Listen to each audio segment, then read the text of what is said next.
Bebuța neagră este gata, am scos-o din cuptor, s-a rumenit și s-a bronzat foarte bine, s-a copt, este neagră.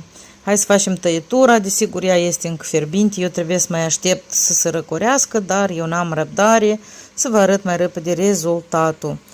Iată, am tăiet-o, este foarte aromată, puhavă și coaptă bine. Jumătate deja a plecat. Și voi tăia încă o feliuță să vă arăt în lățimii când se taie, să se vadă aceste găuriele, că este foarte important acest moment, să avem găurielele prezente. Atunci înțelegem că baba s-a copt bine și reacția chimică cu bicarbonatul s-a produs, da?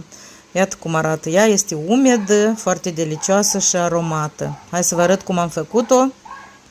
Luăm o strachină și punem în strachină 300 de grame de făină, plus adăugăm 300 de grame de zahăr și o lingură și jumătate mare de bicarbonat de sodiu. Amestecăm ingredientele uscate. După asta adăugăm 200 ml de ulei rafinat. Amestecăm bine, foarte mult, toate cocoloașele să se dezolve. După asta adăugăm 250 ml de chefir. Iarăși amestecăm foarte bine și adăugăm treptat 500 ml de lapte. Totul se amestecă 5-7 minute ca zahărul să fie foarte bine topit.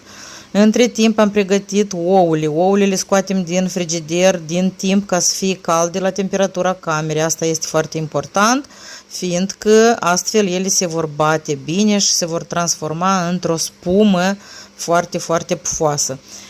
Iată, ouăle la mine sunt deja calde și le stricăm toate într-o strachină mai adâncă, fiindcă să le mixăm și ele se vor tripla în volum și vor crește.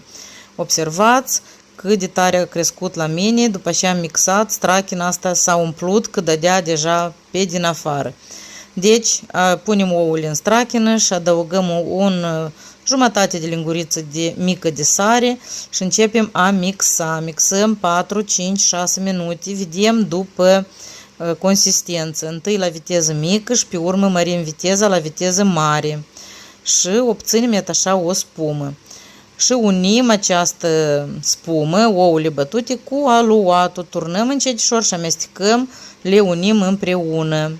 După ce le-am unit, adăugăm 25 ml de coniac sau de rachiu. Amestecăm iarăși, pregătim ceunul.